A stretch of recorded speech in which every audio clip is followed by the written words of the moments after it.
Hi, my name's Stuart Lynch, and in this video we'll be finding out how we can use the LiveText feature to scan and copy text from images on our phone or iPads.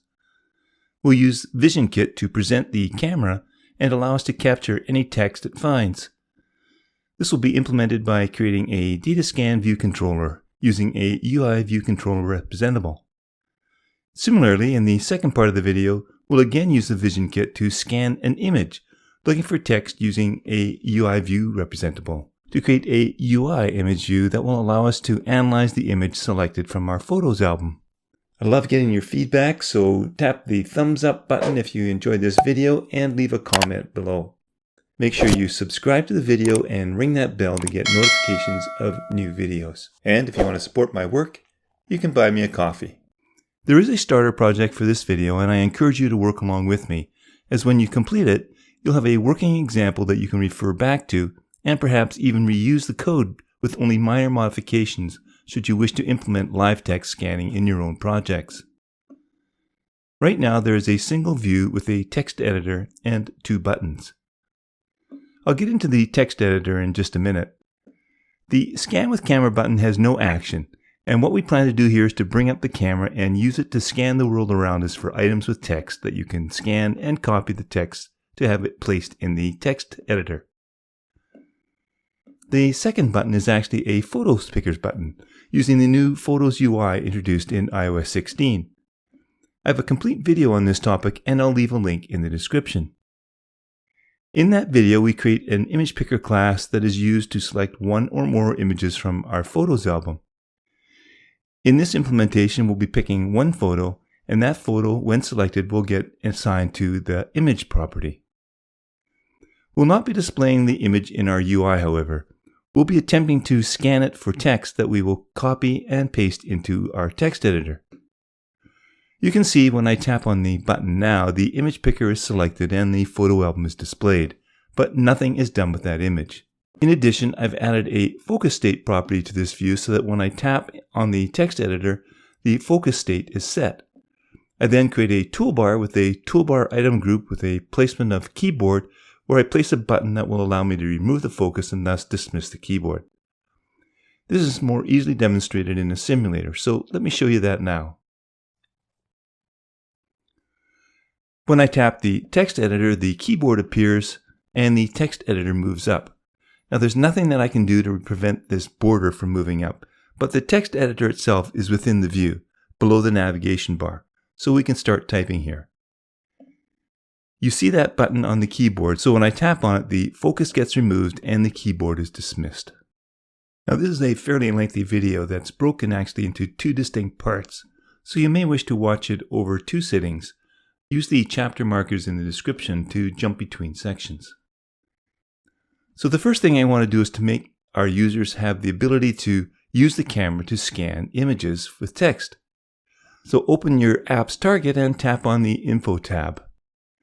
Tap on the plus button on the last row and select Privacy, Camera Uses Description, and enter a string something like would like to scan images for text. If we run this on the device, as you'll see shortly, you'll be asked to give permission. If I run it on the simulator, the app won't crash now, but will not be able to do anything, so shortly we'll have to run on a device.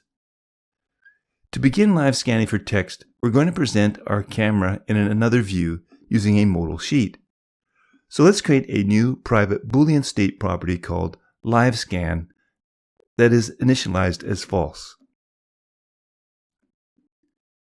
Next, for our button's actions, I want to toggle that focus state property, and if the keyboard was being displayed, I want to dismiss it so that I can set the focus state to false here too.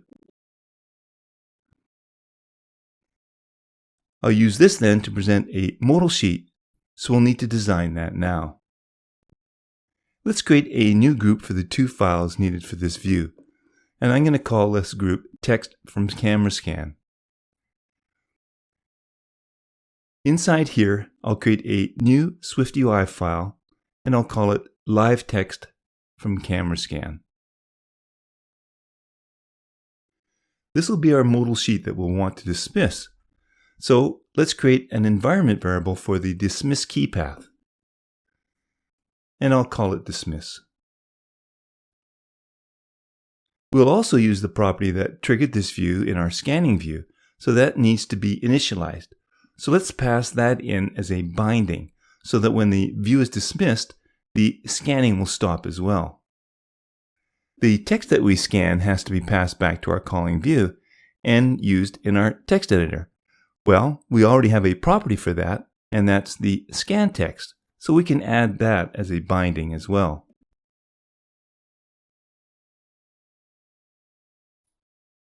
We can add constant values for both these properties in our preview. So let's design our screen now then. First, I'm going to change the text view's string to capture text. I'll embed that text view in a VStack, and then the entire VStack in a navigation stack. Let me add a button with the label being the string cancel. And then the action we'll just call the dismiss function from our environment property. We'll set the button style to bordered prominent. Let's add some padding around that VStack. And I'm going to set a navigation title to use the string capture text. And I'll set the navigation bar title display mode to inline. Let me return to content view and add a sheet modifier below the title that uses the isPresented bound to that live scan state property. This will present the live text from camera scan view, passing in our live scan and the scan text as bindings.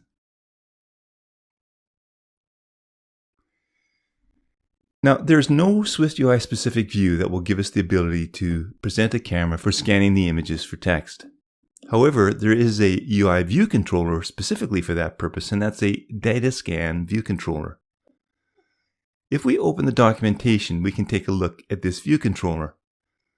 It's an object that scans the camera live video for text, data in text, and machine-readable codes. Now, we're only interested in text in this video, but we could scan for other data as well. As the documentation specifies, we create a data scanner by passing parameters that configure the interface to the initializer. And before presenting the view controller, we should also check whether the data scanner is available, using the isSupported or isAvailable properties. Before using it, we must provide a reason for using the camera, and that's what we did with our info.plist, so that part's already been done. And then you begin scanning by invoking the start scanning method, and then implement the data scanner's did tap on function to deal with the text that you've tapped on. This is actually pretty straightforward, so in order to use this in SwiftUI, we must create a UIViewControllerRepresentable. And I have a complete video on this topic if you're interested, and I'll leave a link in the description. So let's start by creating a new file called DataScannerVC. I'm going to change the import to SwiftUI and also import VisionKit, which is a requirement for this view controller. I'll create a struct called DataScannerVC that conforms to the UIViewControllerRepresentable protocol. If we let Xcode fix this for us, we're asked to specify a UIViewController type for the type alias. Well, that's going to be that DataScannerViewController. After this, we can again tap on the fixed, and it generates the two required functions. And once those functions have been created, those stubs, we can delete the type alias. In the make UIViewController function, we'll need to create a new instance of the DataScannerViewController. And I'll assign it to a variable that I'll just call ViewController. And I'm going to choose all arguments by holding down the Option key down and then pressing Enter. And I like to separate them out on a single line by invoking the multi-cursor feature and pressing return so that I get all 7 arguments on separate lines. The first argument, the recognized data type, is looking for a set of types to recognize. So we can enter the square brackets to create a set, and then type period to see our options. And the one that I want is .text. For the quality level, again, we can just type period, and from the quality, balanced or fast, let's choose balanced. Now, the remaining 4 properties are Boolean values, and each one has a default value set in the Xcode initializer. And I recommend that you read through the documentation to get a better description of what each one does. The recognizes multiple items has a default of false, and that's what I want. So I can remove this as the default will be accepted. Is high frame rate tracking enabled defaults to true, and this is also what I want. So we'll remove it as well. And then the same is also going to be true for is pinch to zoom enabled and is guidance enabled, where they both default to true. And I want that for my cases as well. So I'm going to remove them as well. Is highlighting enabled, however, defaults to false. And I want this to be true as this is a Boolean value that indicates whether the scanner displays highlights around recognized items. And I want that. So I'm going to leave that in and set it to true. Now we're going to require that our struct here act as a delegate for the delegate functions. So we'll need to let the context coordinator do that for us. And then we can return the view controller. Well, we don't have a coordinator yet. So we'll need to create a coordinator class. And we do this within the struct that conforms to NSObject and the DataScanViewController delegate protocols. Inside there, we can create a property called parent, and because we have not yet initialized it, we'll create an initializer.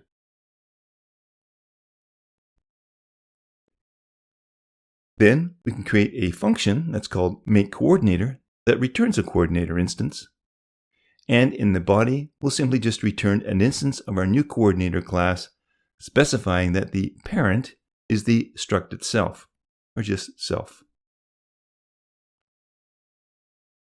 Now within the coordinator class, we can create the delegate data scanner function for didTapOn, which we found was the requirement. This means that when we select some text and tap on it, we want to do something with it. Well, we'll receive a recognized item, but the only type of item that we're interested in is text. And that's an enum that will provide us with an associated text that has a transcript property that will be the actual text that has been scanned. So what do we want to do with that text? Well, we want to assign it to our scan text property. And then we can dismiss the view, and that can be done by setting our LiveScan property to false to stop scanning and also dismiss the view. So we'll need those 2 properties as bindings that we can pass in when we create the view. So at the top of our struct, let's create those 2 bindings then. One for scan text as a string, and the second one for LiveScan, which is a bool. Now remember that we can tap on any selected text, so let's do a switch on that recognized text item. In the case that it is text, we get that associated text property. We can assign the text transcript to the scan text property, which is a property of the parent, i.e. the struct. And then we can also set the LiveScan property of the parent to false. For all other cases, we'll just default to break. And then the last thing we need to do is to complete the UIViewController start scanning, which provides us with the view controller, which is the UIViewController argument. From there, we can check to see if our LiveScan property is true, which is when we present the screen. And in that case, we can tell the UIViewController to start scanning. This, however, can fail, so we can use an optional try. Otherwise, if LiveScan is set to false, which it will be when we tap on the text, we can stop scanning and it will not fail. Well, it looks like I didn't create that file in the right location, so let me drag it into my group. Now we can return to our LiveText camera scan SwiftUI view, and above the text view we can display that view controller within the view, passing in the scan text and LiveScan as bindings. Now there's one last thing that we need to be able to check for if scanning is even possible, as not all phones support it. Simulators certainly don't, but my iPhone 13 Pro does, and I believe it supports all devices created from 2018 and later. So in the content view, we'll import VisionKit. And this gives us access to the static DataScanViewController class's isSupported Boolean property. So we can simply surround our button with an if clause that checks this. Else, let's just create a text view that lets the user know this. You may wish to present an alert when they tap on the button. And notice in the preview now, the button is gone and the text view is displayed. Well, let's test this now. I'm going to have to test on a real device running iOS 16 or later. I've connected my iPhone, so let me run it on this device, and I'll use QuickTime to display it on the screen here. After launch, you can see that I have the Scan with Camera button, so it must be scan enabled. So let me tap on that button. And then I'm presented with an alert asking me to give permission. And that's the result of our entering that entry in our info.p list for camera usage. Well, my camera is active now, and I just happen to have a pin that I received from Paul Hudson for being a Hacking with Swift Plus member for over 2 years. If you don't subscribe to Hacking with Swift Plus and you can afford it, I highly recommend it. Anyway, that's besides the point. On the screen, I'm being asked to find nearby text. As I hover over objects, I see the result of that isHighlightingEnabled property being set to true. You see that yellow rectangle surrounding recognizable objects. Let me position the camera over the text. And you actually see it light up and extend the rectangle over all of the recognized text. Now remember, I had that onTap function, so that when I tap on this area now, it will assign the text to the bound scan text property, and that will set the LiveText property to false, which should also dismiss the screen and stop scanning. So let's do that. And sure enough, the text is captured and the screen is dismissed, and that bound text is now added to our text editor, where I can edit further if I like. Fantastic. That's the first part completed now. In the next section, we'll try to open an image and scan for text with any image that I may have in my photos album. The second part of this video is going to be a two-step process as well. This is going to require a view as well that we can present as a modal sheet, and in addition, it's going to use a UIKIt view this time instead of a view controller. So we'll need a second file. So first, let's create a new group called Text from Image. Inside there, we'll create a new Swift file that we'll call Text from Image View. And this will be the view that'll get presented. It'll be very similar to the one that we created for the LiveText from Camera Scan view. So first, let's create an environment variable using the dismiss key path for dismiss. We'll be copying data to the pasteboard when we select text from the image. So we'll need to create a private property called pasteboard. That's an instance of the UIPasteboard.general class. Next, we'll need to provide our view with an image to scan, which is a UI image. And this will come from our photos picker. So we'll create a property here that we can pass in. We'll also only want to return text that has been copied to the pasteboard. So let's create a property for that, and we'll initialize it as an empty string.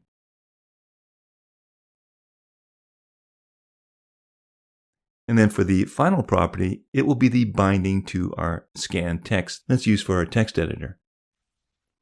And then we can fix our preview by simply creating an instance of a UI image for the image to scan and set our scan text to be a constant empty string.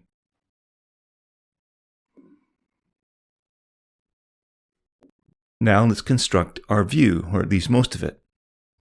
As before, we'll change the string label for this text, and we'll use select some text and copy it. I'll embed that in a VStack, and then I'll embed the VStack itself within a navigation stack. And then below the text view, I'm going to create a button with a label that simply says Dismiss. For the action, we'll check to see if we actually have something in the pasteboard as a string. And we can use an if-let to unwrap it. Then, if that string is not empty, we can assign it to scan text, and then dismiss. And let's set the button style to bordered prominent. I'll set the navigation title to copy text, and then set the navigation bar title display mode to inline. And then to make sure that we're always starting with an empty clipboard, I'm going to create an onAppear function that will set our pasteboard string to an empty string initially.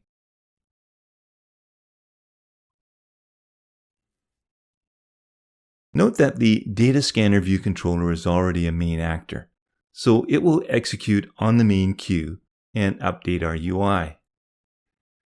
For our image scan, we'll need to create an instance of an UI image so we can add some image analysis interaction to the UI image, and it's another UIKit element.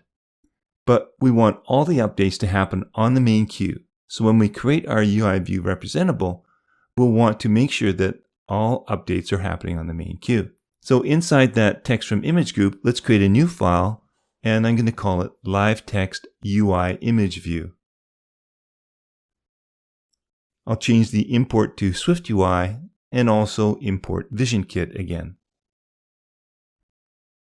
So let's create that new struct that I'll call LiveText UIImageView that will conform to the UIViewRepresentable. And then I'll make sure, as I said, that it's a main actor. So let's fix the error and set the type alias to a UIImageView. We'll let Xcode fix it again to generate the two required function stubs. And then once more, I can remove the type alias. When we create this new image view, we're going to have to pass in an image that's been selected. So let's create a property for that image that is of type UIImage. Now it's going to be coming from our Photos picker. Then to analyze the image and look for text, we'll need an instance of the ImageAnalyzer class. Now this works very much like our data scanner in the previous example. We can bring up the documentation here, and if you read through it, you'll see that it has very similar requirements. We'll be analyzing the configuration object that will contain all the data that VisionKit needs to implement the LiveText interface.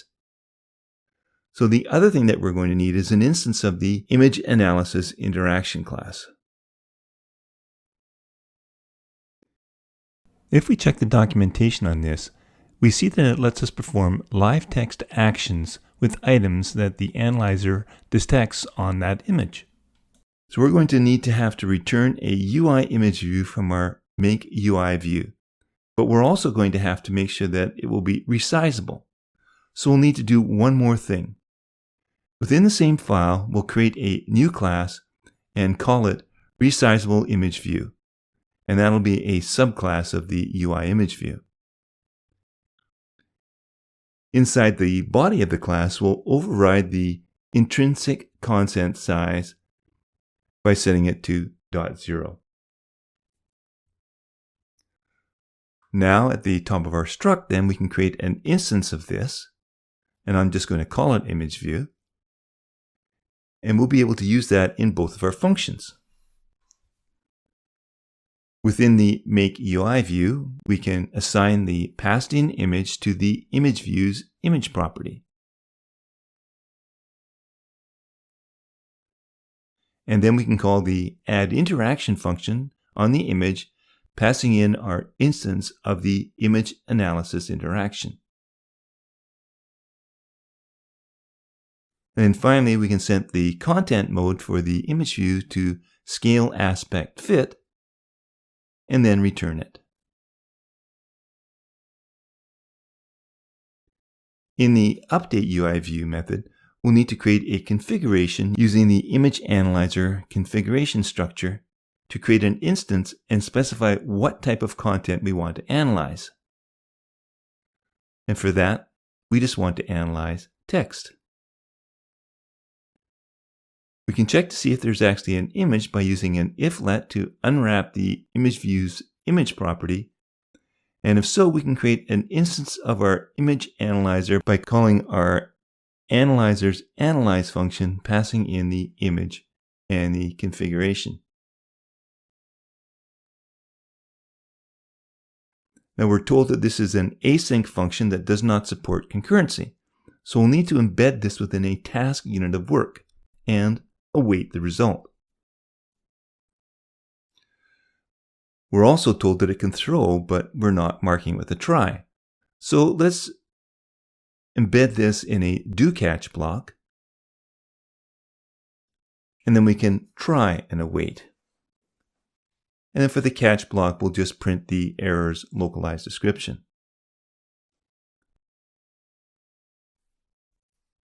Now, after we've created our analysis, we can assign that to the interactions analysis property, and then set the preferred interaction types to text selection.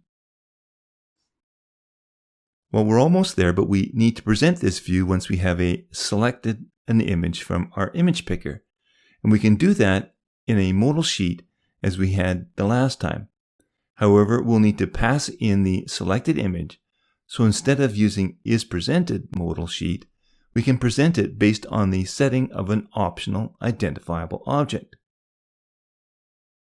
Well, let's open ImagePicker file class here that I provided and create a new struct at the bottom called ImageToScan that is both identifiable and equitable. This will be the type of object that we'll use to present the modal. So in there, we'll create an ID property that's an instance of a UUID, and then a simple image property that's a UIImage. So then at the top of ImagePicker, then we can create a new published property called ImageToScan that is an optional instance of this ImageToScan. And then finally, when we select the image in the load transferable function, after we've created the UI image, we can create a new instance of the ImageToScan using that image and assign it to our published property that we can then use to trigger the presentation of the modal sheet. So we'll return to Content View now and create a new sheet that will be based on the item from the image picker. That it will provide us with an instance of the ImageToScan. We can then pass the item's image property onto the text from ImageView along with the binding to the scan text. Now, of course, we only want this type of scanning for text in images available if our device supports it.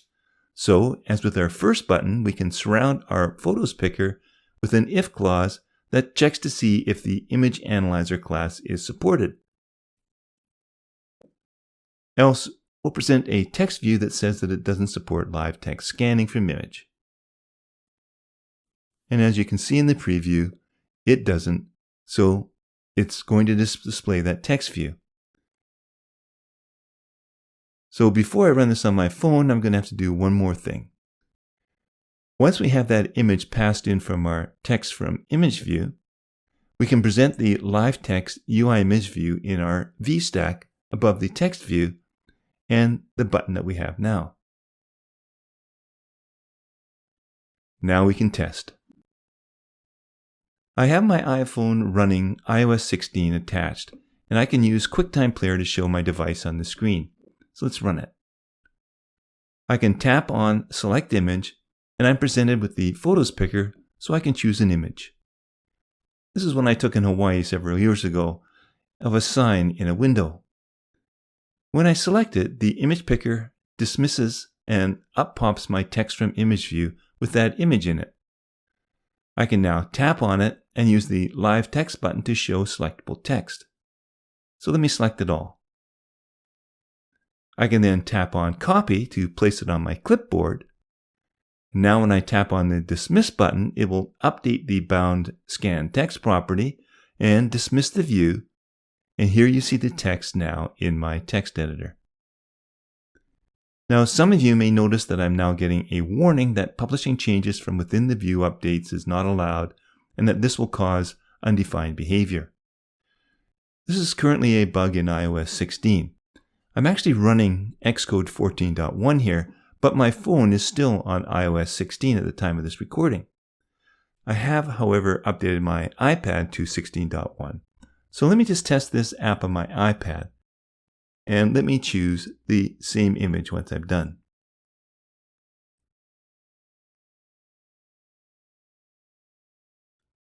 I'll repeat the process. And then when I tap on Dismiss, my text editor gets updated and there are no warnings. So it appears this is fixed in 16.1. Well, there you have it. 2 ways to scan images for text. You can either use the camera or open an existing image within your app and grab the text. I hope you can find ways to incorporate these features sometime in your apps and that this tutorial has been helpful. If you like this video, please give it a thumbs up and leave a comment. Make sure you subscribe to my channel to get notified of future videos. Thanks for giving me your time, and I hope to see you in the next video.